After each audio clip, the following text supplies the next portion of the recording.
ಇನ್ನು ನಾಳೆ ಭಾರತ ಹಾಗೂ ಪಾಕಿಸ್ತಾನ ತಂಡಗಳ ನಡುವೆ ಟಿ20 ವಿಶ್ವಕಪ್ ಪಂದ್ಯ ನಡೆಯಲಿದೆ. ನಾಳೆ ಪಾಕ್ ತಂಡವನ್ನು ಧೂಳಿಪಟ ಮಾಡೋದಕ್ಕೆ ಸೂರ್ಯ ಪಡೆ ಕೂಡ ಸಜ್ಜಾಗಿ ನಿಂತಿದೆ. ದೇಶಾದ್ಯಂತ ಕ್ರಿಕೆಟ್ ಅಭಿಮಾನಿಗಳು ಚಕ್ ದೇ ಇಂಡಿಯಾ ಅಂತ ಹೇಳ್ತಾ ಇದ್ದಾರೆ. ವಿಶ್ವಕಪ್ನಲ್ಲಿ ಬದ್ಧ ವೈರಿಗಳ ಕಾದಾಟಕ್ಕೆ ಕ್ಷಣಗಣನೆ. ಭಾರತ ಪಾಕ್ ನಡುವೆ ನಾಳೆ ಹೈ ವೋಲ್ಟೇಜ್ ಪಂದ್ಯ.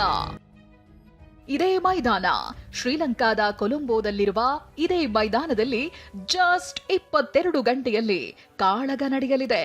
ಇದೇ ಮೈದಾನ ಕ್ರಿಕೆಟ್ನ ಬದ್ಧ ವೈರಿಗಳ ಕಾದಾಟಕ್ಕೆ ಸಾಕ್ಷಿಯಾಗಲಿದೆ. ಹೌದು, ನಾಳೆ ಸಂಜೆ 7 ಗಂಟೆಗೆ ಭಾರತ ಮತ್ತು ಪಾಕಿಸ್ತಾನದ ನಡುವೆ ಟಿ20 ವಿಶ್ವಕಪ್ ಪಂದ್ಯ ನಡೆಯುತ್ತಿದೆ.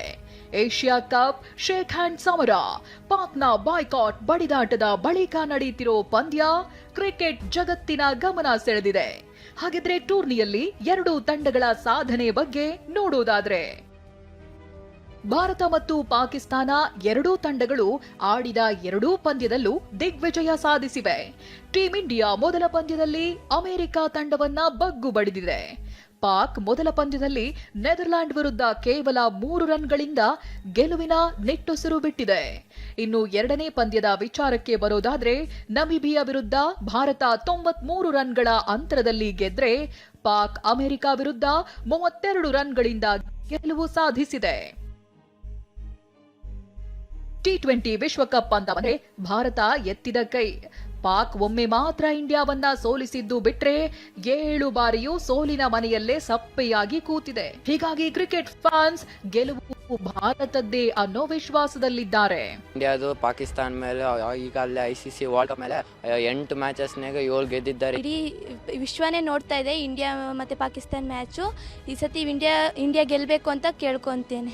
ಭಾರತ ಹಾಗೂ ಪಾಕ್ ತಂಡದ ನಡುವಿನ ಪಂದ್ಯಕ್ಕೆ ಮಳೆ ಅಡ್ಡಿಯಾಗೋ ಮುನ್ಸೂಚನೆ ದಟ್ಟವಾಗಿದೆ.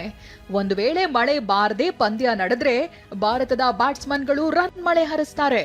ಬೌಲರ್ಗಳು ವಿಕೆಟ್ಗಳ ಸುಂಟರ ಗಾಳಿ ಎಬ್ಬಿಸೋದು ಪಕ್ಕಾ. Mahesh, sports bureau, TV9. ಇವನೀಗ ರಾಜ್ಯ, ದೇಶ, ವಿದೇಶದ ಕೆಲ ಪ್ರಮುಖ ಸುದ್ದಿಯನ್ನು ಕ್ವಿಕ್ ಆಗಿ ನೋಡೋಣ 9 PM ಬಿಗ್ ನ್ಯೂಸ್ನಲ್ಲಿ.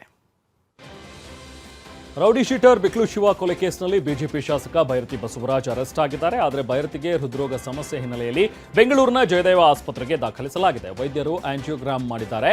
ಸಿಐಡಿ ಕೈಗೆ ನಾಳೆ ಹೆಲ್ತ್ ರಿಪೋರ್ಟ್ ಸಿಗುತ್ತೆ. ಅದೇ ವರದಿಯನ್ನು ಕೋರ್ಟ್ಗೆ ಸಲ್ಲಿಸಲಿದ್ದಾರೆ. ಕರ್ನಾಟಕ ಮೂಲದ ವಿದ್ಯಾರ್ಥಿ ಅಮೆರಿಕದ ಕ್ಯಾಲಿಫೋರ್ನಿಯಾದಲ್ಲಿ ನಾಪತ್ತೆಯಾಗಿದ್ದಾನೆ. ಈ ಬಗ್ಗೆ ಸ್ಯಾನ್ ಫ್ರಾನ್ಸಿಸ್ಕೋದಲ್ಲಿನ ಭಾರತೀಯ ರಾಯಭಾರ ಕಚೇರಿ ಆತಂಕ ವ್ಯಕ್ತಪಡಿಸಿದೆ. 22 ವರ್ಷದ ಸಾಕೇತ್ ಶ್ರೀನಿವಾಸಯ್ಯ ಕಾಣೆಯಾಗಿದ್ದು, ಸ್ಥಳೀಯ ಪೊಲೀಸರು ಮತ್ತು ಭಾರತೀಯ ದೂತಾವಾಸ ಕಚೇರಿ ಆತನ ಪತ್ತೆಗೆ ತುರ್ತು ಕ್ರಮ ಕೈಗೊಂಡಿದೆ. ಮಾಸ್ಟರ್ಸ್ ವಿದ್ಯಾರ್ಥಿಯಾಗಿರುವ ಸಾಕೇತ್ ಶ್ರೀನಿವಾಸಯ್ಯ ಅಮೆರಿಕದ ಯೂನಿವರ್ಸಿಟಿ ಆಫ್ ಕ್ಯಾಲಿಫೋರ್ನಿಯಾದಲ್ಲಿ ವ್ಯಾಸಂಗ ಮಾಡ್ತಾ ಇದ್ದ. ಕರ್ನಾಟಕ ಸರ್ಕಾರದ ಮುಖ್ಯ ಕಾರ್ಯದರ್ಶಿ ಕೂಡ ವಿದೇಶಾಂಗ ಇಲಾಖೆಗೆ ಪತ್ರ ಬರೆದಿದ್ದಾರೆ. ಕರ್ನಾಟಕ, ದೆಹಲಿ, ಹರಿಯಾಣ, ಮಹಾರಾಷ್ಟ್ರ ಈ 4 ರಾಜ್ಯಗಳ 12 ಜಿಲ್ಲೆಗಳನ್ನು ಸಂಪರ್ಕಿಸುವ 3 ಮಲ್ಟಿ ಟ್ರ್ಯಾಕ್ ಯೋಜನೆಗಳಿಗೆ ಕೇಂದ್ರ ಸಚಿವ ಸಂಪುಟ ಅನುಮೋದನೆ ನೀಡಿದೆ. ಒಟ್ಟು 18,509 ಕೋಟಿ ರೂಪಾಯಿ ವೆಚ್ಚದ ಯೋಜನೆ ಇದಾಗಿದೆ. ಬಳ್ಳಾರಿ ಹೊಸಪೇಟೆ 3ನೇ ಮತ್ತು 4ನೇ ಮಾರ್ಗಕ್ಕೆ ಅನುಮೋದನೆಯೂ ಸಿಕ್ಕಿದೆ. ಬಳ್ಳಾರಿ ಹೊಸಪೇಟೆ 4ನೇ ಮಾರ್ಗಕ್ಕೆ ಅಂದಾಜು 2,372 ಕೋಟಿ ರೂಪಾಯಿ ವೆಚ್ಚ ಆಗಲಿದೆ. ಈ ಯೋಜನೆಯಿಂದ ಹೊಸಪೇಟೆಯಿಂದ ಹಂಪಿ, ಬಳ್ಳಾರಿ, ಕೋಟೆ ಹಾಗೆ ದರೋಜಿ, ಕರಡಿ ಅಭಯಾರಣ್ಯ, ತುಂಗಭದ್ರಾ ಅಣೆಕಟ್ಟು, ಕೆಂಚನಗುಡ್ಡ ಮತ್ತು ವಿಜಯ ವಿಠಲ ದೇವಾಲಯ ಮುಂತಾದ ಪ್ರವಾಸ ತಾಣಗಳಿಗೆ ರೈಲು ಸಂಪರ್ಕ ಹೆಚ್ಚಾದಂತಾಗುತ್ತೆ.